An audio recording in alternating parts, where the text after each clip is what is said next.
Begini, karena Pondok Al Anwar 2 juga tentunya semua 1, 2, 3 sampai 4 juga semua lembaga yang didirikan oleh Syekhuna Kiai Haji Maimun Zubair adalah lembaga yang memang dipersiapkan untuk ilmu, untuk mengawal ilmu sebagai wirasah nabawiyah, sebagai warisan Rasulullah SAW. Maka saya minta anak-anak juga, adik-adik baik yang lelaki maupun perempuan, jagalah kepastian ilmu. Saya ulang lagi guys, jagalah kepastian ilmu. Karena lewat kualitas argumentatif itu kita bisa mempertahankan wirasah nabawiyah. Kalau beberapa kali ngisi acara di Jogja, memang saya sampai sekarang ngajar di Jogja. Itu pernah ketemu pakar matematika. Niku hitung-hitungan, niku cepet model nganggo hitungan pondok. Misalnya kalau mereka bilang 2,5%, 2,5% dari 100, atau 1/20 dari 100, atau 1/10 dari 100. Itu kalau di hitungan Arab, karena Arab itu dulu ummatun ummiyah, umat yang ummi, itu Islam datang dengan matematika yang mudah sekali. Kita tahu misalnya dalam bab zakat, misalnya 2,5% dibahasakan rubu'ul usyur, karena bertahap. Ini untuk adik-adik ya kan. Jadi misalnya 100, 1/10-nya berarti berapa? 10. Nah dari 10 itu terus ngambil 1/4-nya, yaitu 2, berapa? 5. Itu lebih cepat timbang sampean poro gapit 100 terus dibagi 2 pinten? 5. Jadi ini kalau nanti jajal, saya pernah di salah satu kantor ketemu pakar matematika. Dia tanya saya, Pak Bahak, kenapa Anda nggarap matematika itu cepat? Saya bilang, ini matematika Arab, kata saya. Itu mereka kalah cepat sama saya nggarap. Karena Arab itu ummatun ummiyah. Sehingga saya pernah diberi waktu khusus untuk ngajar semacam ekstrakurikuler di salah satu kampus, mengajar ulumul Islam. Itu yang diantara yang saya ajarkan itu ngitung cepat, berhitung cepat.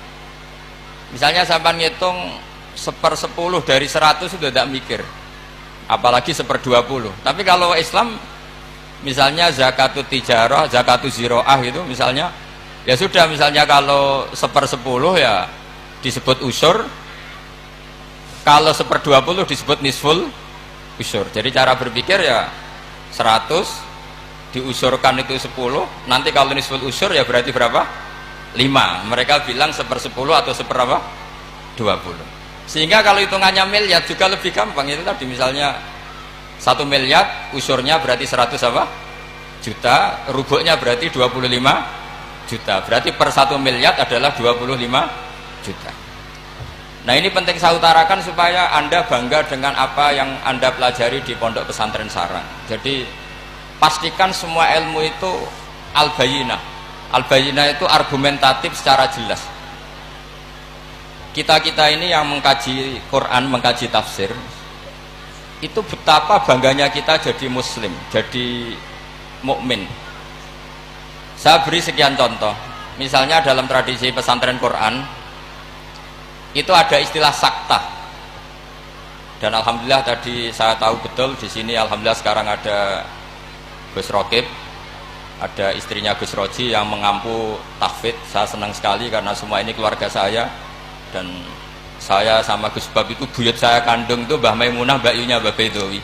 Jadi senang sekali kalau di sini juga ada tahfidz, di Pondok Anwar juga ada garwanya Gus Naji, garwanya Gus Kamil.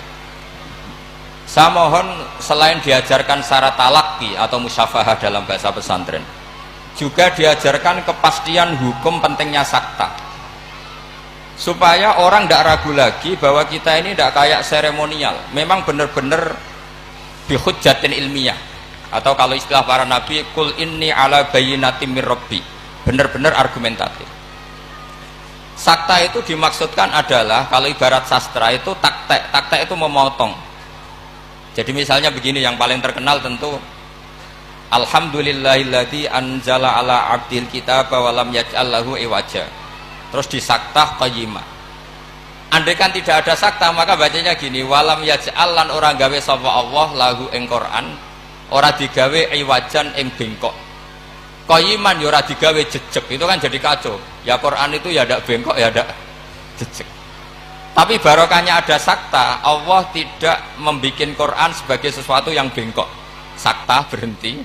Berhenti itu menyimpulkan kalau ndak bengkok maknanya jejeg atau lurus. Sehingga memang harus sakta. Begitu juga di surat Yasin.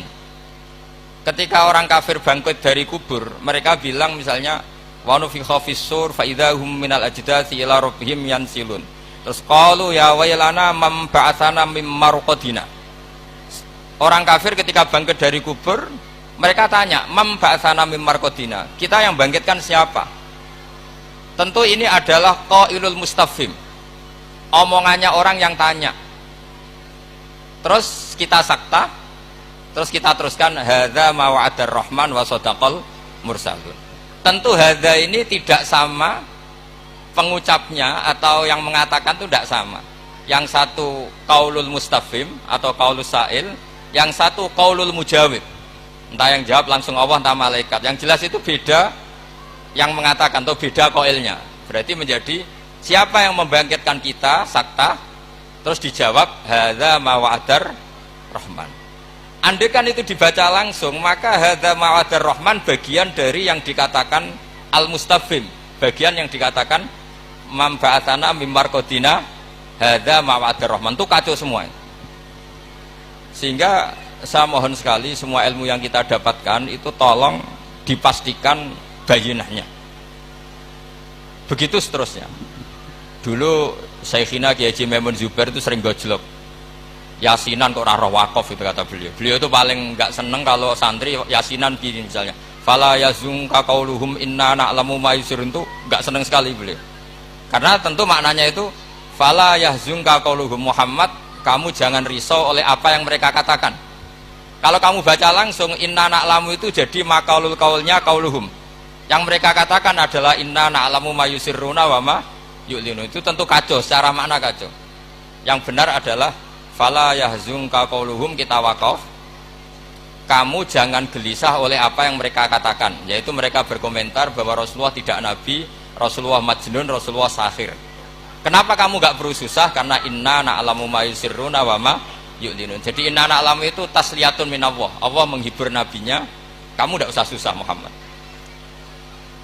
Terus yang ketiga misalnya menyangkut maulid atau menyangkut musofahah setelah salaman atau wiridan setelah salaman, itu di kota itu biasa dikritik.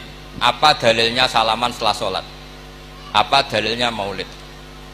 Anda sebagai pengikut ahli sunnah yang ala aswaja atau ala Islam Nusantara kalau bahasanya NU, saya juga sering dibully. Islam Nusantara itu apa Pak Ba? Apa terus menjadi firqah 73 menjadi 74 karena ditambah Islam apa? Nusantara. Begini loh logika Islam Nusantara itu. Di komunitas internasional itu kalau tidak Syiah itu dinamakan Sunni. Seorang lagi ya, di komunitas internasional itu kalau tidak Syiah disebut apa? Sunni. Sehingga misalnya perang Syiah Houthi sama Arab Saudi ya disebut Syiah versus apa? Sunni. Jadi Wahabi itu dalam dunia internasional disebut apa? Sunni. Setidaknya dalam bahasa jurnalistik. Tapi kita dengan Sunni Wahabi itu banyak perbedaannya. Misalnya mereka anti wasilah, kita percaya apa? Wasilah. Tapi sama-sama dalam ikramus sahabah, sama-sama menghormati apa? Sahabat. Saya teruskan bayinah tadi. Sehingga orang-orang Islam kota yang Sunni aswaja, itu mereka sering tanya, kalau setelah salam orang nyalakan HP boleh enggak? Ya boleh katanya. Orang kalau misalnya mau ke kamar mandi boleh enggak? Boleh. Orang mengambil tasnya boleh enggak? Boleh. Kenapa salaman menjadi enggak boleh? Bedanya apa dengan nyalakan apa? HP. Semenjak itu ya mereka mikir gitu. Ternyata mereka tasdid atau takalluf. Cara beragama itu takalluf, semuanya harus panduan dari Rasulullah SAW. Maka saya minta, tradisi keilmuan di Pondok Sarang itu harus terjaga. Apapun pilihan ilmu itu harus ala bayinah, harus benar-benar jelas. Cara wong Jawa jelas welo-welo. Karena itu kecakapan Rasulullah Shallallahu Alaihi Wasallam. Dulu saya berkali-kali cerita, dulu orang kafir itu sangat nganggep Rasulullah itu aneh karena mengajak ke satu Tuhan. Saya berkali-kali cerita logika ini. Aja'alal alihata ilaha wahida inna hadza la syai'un ujab. Urusan kita banyak, problem kita banyak, kenapa Tuhannya satu itu tidak cukup Muhammad? Terus mereka sama Nabi didatangin, terus Nabi bikin argumen tandingan. Kalau kamu jadi pembantu lalu majikan kamu banyak, kamu suka enggak? Perintahnya beda-beda, seleranya beda-beda. Wah, ya tidak suka Muhammad, nanti kita repot. Ya sudah, Tuhanmu itu majikan kamu, kalau banyak-banyak kamu yang repot. Ya sudah, mat Tuhan satu aja katanya. Ada itu namanya bayinah. Sehingga Allah mengajarkan itu secara jelas. Daraballahu mathalan rajulan fihi syuraka'u mutasyakisuna wa rajulan salamal lirrajul hal yastawiyani mathala alhamdulillah. Jadi zaman itu orang kafir pun langsung paham sampai bilang alhamdulillah. Allah membuat satu perbandingan, satu pembantu yang punya majikan banyak dengan satu pembantu yang punya majikan satu. Nasibnya baik mana? Tentu baik yang punya satu majikan. Akhirnya mereka paham, Tuhan kamu adalah majikan kamu, kalau banyak-banyak kamu yang repot. Ya sudah, mat satu saja. Nah ini yang dimaksud lam yakunil ladzina kafaru min ahlil kitab wal musyrikina munfakkina hatta ta'tiyahumul bayyinah. Ahli kitab apapun ngototnya pada keyahudian atau kenasronian itu tetap infikak, tetap akan tercerabut ketika ta'tiyahumul bayyinah, ketika datang penjelasan yang jelas, corong Jawa jelas welo-welo. Makanya saya minta anak-anak yang akademik ini harus menerima ilmu secara bayyinah. Saya masih ingat Mbah Mun itu ketika ditanya, ya jenengan damel kurikulum, maka bocah rapati iso ngaji Wahab, ngaji Mu'in. Kata Mbah Mun, sing ngaji tenanan yo ben ning Karangmangu. Saiki roh mondok sithik-sithik jamaah mbek ngaji mbek ora roh blas apik endi? Ya apik rondok ngaji. Ya wis berarti ya apik kurikulum kata dia. Artinya ya logikanya jelas. Makanya lama dulu itu kalau bikin logika itu sesuatu yang nggak masuk akal saja, kalau lama dulu yang ngendikan itu masuk akal. Dulu Abu Yazid itu punya murid namanya Syakik Al-Balkhi. Dia orang kaya, biasa donatur pondok, biasa mendonasi pondoknya Abu Yazid. Setelah dia perjalanan dagang di satu Sahara gitu, di gurun pasir, ada burung yang patah sayapnya, patah kakinya. Ternyata tetap dapat rezeki, dikasih makan burung yang waras, yang normal. Singkat cerita, si murid tadi datang ke gurunya, Pak Guru, saya sekarang mau jadi orang zuhud, gak mau jadi orang kaya. Ternyata orang paling lemah pun, makhluk paling lemah pun dapat rezeki.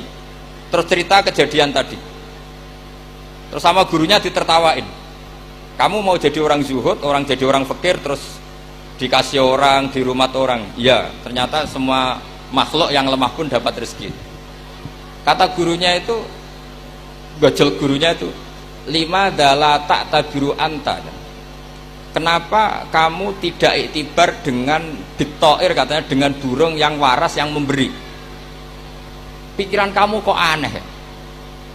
Ingin kok yang diberi? Kalau sama-sama cita-cita ya seperti burung yang memberi. Terus beliau gurunya dalil al yadul ulya khairum al yadis sufla, bahwa tangan yang di atas lebih baik tangan yang di bawah.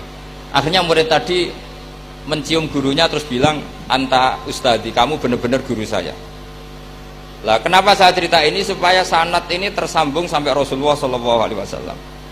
Misalnya guru kita Mbah Mun ikut ngurusi negara, jika negara ini meskipun enggak negara Islam tapi ukuran negara itu sangat Islam. Logikanya gampang, kamu ikhlas negara ini diatur oleh orang-orang yang enggak sholat, yang narkoba, yang macam-macam, apa lebih suka negara ini diatur oleh orang yang sholat, yang meyakini kebenaran Islam? Tentu kita milih yang meyakini kebenaran Islam. Itu bisa didapatkan kalau dipandu ulama apa kalau dilepas ulama? Kalau dipandu ulama. Sehingga dalam kitab Minhajul Abidin diceritakan ada orang sufi yang merasa dunia sudah rusak, kemudian milih uzlah. Ketika uzlah, Beliau ngalami satu kasyaf ada hatif bilang taraktum ummata Muhammadin fi aidil mubtadi'ah. Kamu enak-enakan uzlah di sini, tapi membiarkan umat dipimpin orang lain yang menyesatkan. Jadi mungkin kalau kita kumpul orang itu dosa, wong ngrasani, bedelok wong wedok macam-macam. Tapi ketika meninggalkan umat ini berarti kamu biarkan dipimpin orang lain, dan orang lain ini bisa tidak ahli sunnah, bisa orang yang sangat menyesatkan. Berarti uzlah juga punya sisi dosa. Akhirnya ulama ini kembali ke masyarakat dan menunggui masyarakat mengawal mazhab ahli sunnah wal jamaah.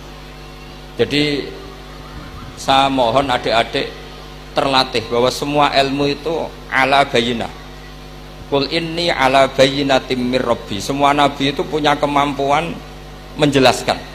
Itu yang disebut lam yakunil ladzina kafaru min ahlil kitab wal musyrikina munfakina hatta ta'tiyahumul bayyinah. Nah, kemampuan menjelaskan ini harus dimiliki anak-anak santri. Anak-anak Anwar 2 yang anak-anak masih belajar itu terutama harus belajar ilmu logika. Termasuk kitab kebanggaan saya itu kitab Syarah Bukhari.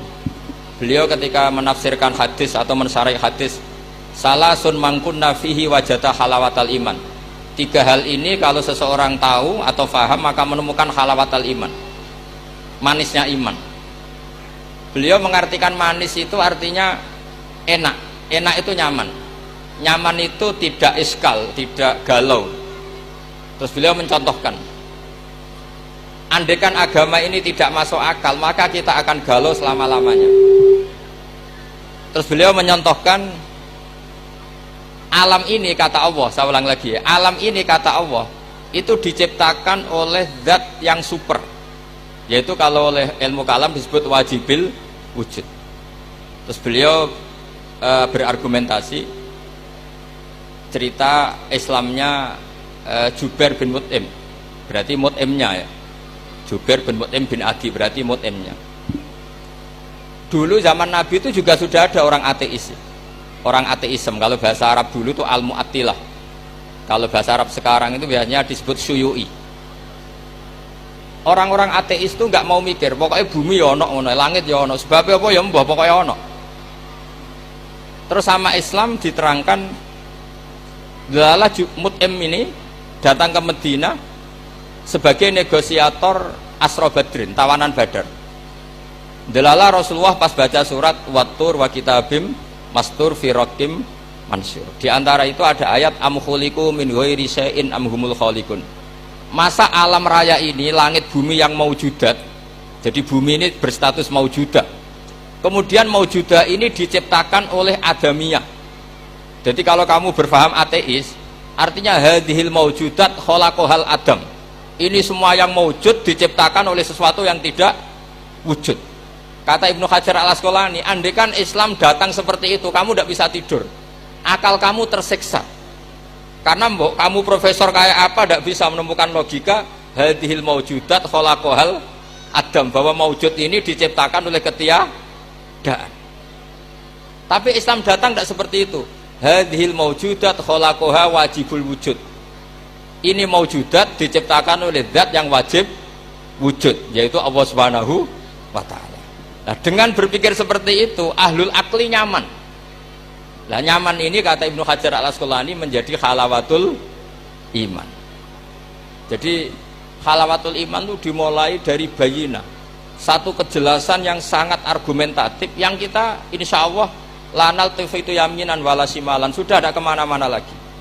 Nah, ini yang dimaksud Allah Subhanahu wa ta'ala, yuthabbitu walladzina amanu bil qaulits tsabiti fil hayatid dunya wa fil akhirah. Jadi logika ini mapan sehingga kita misalnya jadi TKI sekalipun di negara Korea, di negara Uni Soviet, tetap bawa tauhid.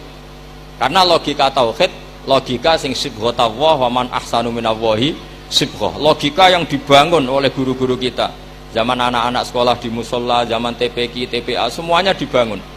Bahwa di antara sifat Allah pertama adalah sifat wajibil wujud. Dengan sifat wajibil wujud, maka logika kita terbangun. Gak mungkin maujudat ini diciptakan sesuatu yang tidak ada.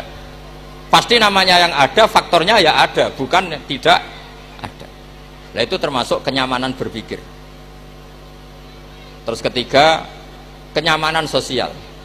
Agama ini mengajarkan baik sama orang tua, takdim sama guru, sayang sama anak-anak, sayang sama yang lemah. Makanya kata ulama-ulama dulu, laulam yakun ma ja'a bihi Muhammadun dinan lakana fi aqlin nasi hasanan. Kalau saja yang dibawa Muhammad tidak di atas namakan agama, itu pun menurut logika akal sesuatu yang baik. Karena agama ini hanya mengajarkan yang baik-baik saja. Jadi saya kira demikian. Pokoknya saya minta seminta-mintanya tradisi keluarga sarang bahwa semuanya bil ilmi itu harus dijaga. Karena ilmu ini pula yang sebetulnya yang kita berstatus warasatul anbiya. Al ulama warasatul anbiya, dan itu tentu bil ilmi. Fainal anbiya lam yuwarithu dinaron wala dirhaman wa innama warasu al ilma. Semua nabi itu tidak mewariskan dirham maupun dinar, tapi mewariskan apa? Ilmu. Dan ilmu yang paling pokok tadi adalah wirasa nabawiyah yang bayinah. Bayinah itu jelas welo-welo. Dengan seperti ini maka kita tidak terguncang lagi. Makanya saya pernah ketemu orang yang agak ekstrim. Pak Ba, dalile wong bar salat wiridan ya apa? Terus tak tanya, dalile nyalakan HP apa setelah salat? Ya enggak ada. Terus kata, saya punya teman kota yang ahli sunnah, ya agak aneh, orangnya orang kota. Kamu itu ditipu katanya, mengharamkan wiridan biar wong Islam ora tau eling pangeran katanya. Terus kepikiran dia, iya, aku wiridan di bid'ah-bid'ahno jangan-jangan diakali ben wong Islam ora eling apa? Pangeran. Kepikiran. Kemarin cerita ke saya, sudah Pak, saya ikut aswaja saja kan. Jadi logika-logika perdebatan itu meskipun ya kadang agak arogan itu, tapi itu bagus karena memang ya seperti itu sejarahnya para nabi seperti itu. Jadi nabi itu punya kemampuan, saya ulang lagi, nabi itu punya kemampuan, punya fatona untuk bikin logika, dan logika ini nggak terbantahkan. Makanya sifat nabi itu harus bersifat apa? Fatona, harus bersifat kecerdasan. Nah ini yang saya agak risau karena kefatonaan ini mulai terkikis. Anak-anak belajar mantek itu males. Yang bisa digo ngakali, jadi tidak untuk hujah ilmiah tapi untuk ngakali. Padahal dengan mantek itu nyaman. Saya ulang lagi, nyaman. Sebab itu ulama-ulama dulu kayak Imam Ghazali itu dulu mati-matian belajar mantek. Meskipun ya itu tadi tentu nggak bagus untuk semua orang. Tapi itu bagus karena untuk mengawal tadi, untuk mengawal Islam. Misalnya begini, saya pernah ditanya, Pak Bahak, kenapa Islam itu menghalalkan ghanimah? Kok Islam kayak penjahat perang gitu ya, sudah musuh kalah, hartanya diambil, persenjataannya hartanya diambil. Terus saya tanya, andai kan ada garong ke rumah kamu, kemudian pistolnya tertinggal, apa kamu bilang monggo dipendet malih nih gadane jenengan gitu? Apa kamu sita? Wah ya saya sita Pak Bahak, nanti dipakai garong lagi. Ya kira-kira seperti itu. Kalau orang kafir senjatanya dikembalikan akan dipakai lagi. Jadi dulu selalu harus ada analogika, ada analogi. Makanya ketika Allah watil kal amsalu nadribu linnas wa ma yaqiluha ilal alimun. Semua aturan-aturan Islam itu sama Allah dianalogi itu dikiaskan supaya orang bisa berpikir.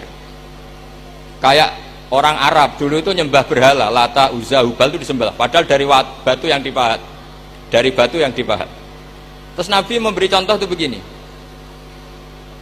Daraba wa masalar rajulaini ahaduma abkam, la yaqdiru ala syai'in wa huwa kallun ala maula. Ainama yuwajjihu la ya'ti bi khair. Nabi bikin analogi gini, wahai para orang Arab, kalau saya punya pembantu yang buta, sudah buta, nggak bisa ngomong, abekam, bisu. Mau nggak pembantu saya tak kasihkan kamu? Kata. Wah, Muhammad tuh merepotkan. Bagaimana bisa bantu saya? Dia buta, dia bisu. Terus, kamu nggak mau Muhammad. Terus berhala kamu yang kamu sembah itu kalau tangannya protol itu yang dadani siapa? Ya saya. Kalau kotor yang bersihkan siapa? Saya. Terus Nabi Muhammad bilang gini, untuk jadi pembantu saja orang seperti itu kamu gak mau, masa kamu jadikan apa tuh? Tuhan. Wong Tuhan kok ngerepoti gitu. Mestinya Tuhan itu pantasnya direpoti, dimintain gitu. Itu mereka akhirnya iman. Iya, pangeran kok ngerepoti, ono ngedusi, ono noto barang itu. Allah gampang sekali. Daraba wa masalah rajulaini ahaduma abkam. Abkam itu bisu. La yaqdiru ala syai'in, tidak mampu melakukan apa-apa. Wa huwa kallun ala maula. Namanya bisu, tuli, itu hanya merepotkan yang punya. Ainama yuwajjihu la ya'ti bi khair. Diarahkan kemana saja tidak membawa yang positif. Akhirnya mereka iman. Makanya disebut lam yakunil ladzina kafaru min ahlil kitabi wal musyrikina munfakina hatta ta'tiyahumul bayyinah. Bahwa orang-orang kafir baik berkategori ahli kitab maupun orang musyrik tidak mungkin tercerabut dari akar kemusyrikan atau akar keyahudian, kenasranian hatta ta'tiyahumul bayyinah, sehingga datang satu hujjah, satu argumentatif yang bisa mengalahkan pikiran mereka. Siapa itu? Rasulun minallah yatlu suhufam mutahharah. Nah sekarang Rasulullah sudah intaqala ila rafiqil a'la, tapi punya warosah, yaitu para ulama. Dan para ulama, para habaib, para siapa sajalah yang mewarisi ilmunya Rasulullah. Dan saya mohon sekali anak-anak ini harus terbiasa akademik. Ya akademik macam-macam lah. Saya berkali-kali baca hadis sahih. Yang paling saya cintai dari hadis itu apa? Yaitu kalimat-kalimat Rasulullah. Itu memang luar biasa. Misalnya beliau ngendikan orang mukmin itu baik semua. Ajaban li amril mukmin. Terus beliau ngendikan itu ajaban li amril mukmin, inna amrahu kullahu khairun. In asobathu sarra sakara fakana khairan lah. Wa in asobathu darra sabara fakana khairan lah. Terus beliau ketika ngendikan kematian, kehidupan itu optimis sekali dan dengan pandangan positif. Kata Rasulullah, anggap saja kalau kamu hidup itu ziyadatan li fi kulli khairin, potensi mendapat kebaikan. Kalau kamu mati, ya syukuri, anggap saja pengakhiran dari semua keburukan. Sehingga ada tadat kiai-kiai dulu itu kalau ada bajingan mati, orang oplosan kok mati, ya tetap bilang, saya nggih Pak niki saya. Meskipun hadirin nggak siap bilang saya. Nggih saya Pak nggih. Karena mautu hadal fasik khairun lah. Matinya orang fasik ini bagus supaya nggak mereman lagi, tidak ngemel lagi, tidak jadi problem lagi. Jadi doa hidup dan mati itu seindah itu Rasulullah. Ya Allah, jika saya hidup, anggap saja ziyadatan li fi kulli khairin. Terus wal mauta rohatan li min kulli syarrin. Kematian adalah akhir dari segala apa? Keburukan. Saya ini termasuk kiai muda yang nggak pati takut mati. Artinya bukan karena saya yakin soleh, enggak. Misalnya kalau apa mati, pikiran kalau Gusti ini akhir dari segala potensi keburukan saya. Artinya kagum saya bukan masalah takut dan berani, enggak. Keilmian Rasulullah Shallallahu Alaihi Wasallam. Betapa mudahnya Nabi melihat sesuatu itu positif. Hidup dianggap tadi ziyadatan lana fi kulli khairin. Kalau kematian anggap saja rohatan lana min kulli syarrin. Jadi mudah sekali Rasulullah. Nah ini menurut saya kefatonahan yang harus diwaris kita semua. Ya ngoten mawon. Assalamualaikum warahmatullahi wabarakatuh.